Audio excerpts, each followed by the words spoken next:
એક વખતની વાત છે, એક મોટું જહાજ ભારે તોફાનમાં ફસાઈ ગયું અને દરિયામાં ડૂબી ગયું. જહાજમાં રહેલા બધા જ લોકો દરિયામાં સમાઈ ગયા, માત્ર એક માણસ બચી ગયો. તે કોઈ રીતે તરતો બહાર આવ્યો અને એક સંપૂર્ણ સુનસાન ટાપુ પર પહોંચીને બેભાન થઈ ગયો. જ્યારે તેની આંખ ખુલી ત્યારે તેણે જોયું કે આસપાસ દૂર દૂર સુધી કોઈ માનવનું અસ્તિત્વ નથી. ચારે બાજુ શાંતિ અને એકલતા. તેણે ઉપરવાળાની તરફ જોઈને દિલથી દુઆ માગી, હે ભગવાન, મારી મદદ કરો, આ ટાપુ પરથી મને બચાવો, કોઈને મોકલો. પણ દિવસો પસાર થતા ગયા અને મદદનો કોઈ અસર દેખાયો નહીં. થોડા દિવસ પછી તેણે દુઆ કરવી પણ બંધ કરી દીધી. હવે તેને ત્યાંથી બચવાની આશા તૂટતી લાગી અને તેનો સબર પણ જવાબ આપી ગયો. પછી તેણે વિચાર બદલી. તેણે આસપાસથી લાકડા ભેગા કર્યા, પાંદડા જોડ્યા અને એક નાનું ટેન્ટ બનાવી લીધું. નાળિયેરના ઝાડ પરથી નાળિયેર તોડ્યા, માછલીઓ પકડી અને પોતાનું ગુજરાન ચલાવવા લાગ્યો. 15 થી 20 દિવસ વીતી ગયા. હવે તે માનવી માનસિક રીતે ત્યાં જ વસવા તૈયાર થઈ ગયો હતો.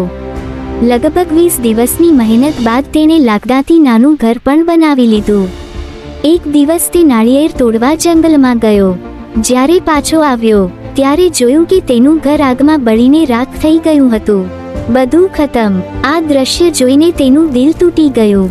તેણે ઉપરવાળાની તરફ જોઈને રડતા રડતા કહ્યું, જ્યારે મેં તારી પાસે મદદ માગી ત્યારે તું સાંભળ્યું નહીં.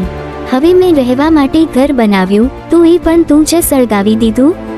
આખી રાત તે ભગવાનને દોષ આપતો રહ્યો અને થાકીને ત્યાં જ સૂઈ ગયો. સવારે જ્યારે તેની આંખ ખુલી તો તેણે જોયું કે એક મોટું જહાજ ટાપુના કિનારે ઊભું હતું. આ જોઈને તે ખુશીથી ઝૂમી ઉઠ્યો. તરત જ જહાજમાં ચડી ગયો. ત્યાં તેણે પૂછ્યું, તમે મને કેવી રીતે શોધી કાઢ્યો? મેં તો કોઈ સિગ્નલ મોકલ્યો જ નહોતો.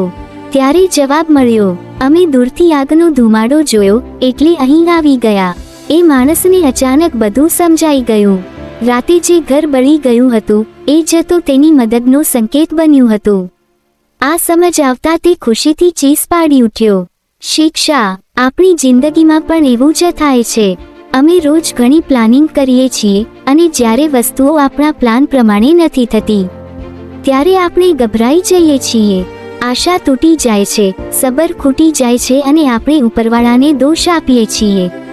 પણ આપણે એ નથી જાણતા કે એનો પ્લાન આપણા માટે શું છે. એ લાખો કરોડો લોકોની જિંદગી ચલાવે છે. એને ખબર છે ક્યારે શું આપવું અને ક્યારે શું નહીં. યાદ રાખજો, જ્યારે તમારી જિંદગીમાં બધું બગડતું લાગતું હોય, જ્યારે બધું તમારા વિરુદ્ધ જઈ રહ્યું હોય, ત્યારે પણ ભરોસો રાખજો, કારણ કે ઉપરવાળો એક દરવાજો બંધ કરે તે પહેલા બીજો દરવાજો જરૂર ખોલે છે. એટલે ક્યારેય ઉમ્મીદ ન છોડશો.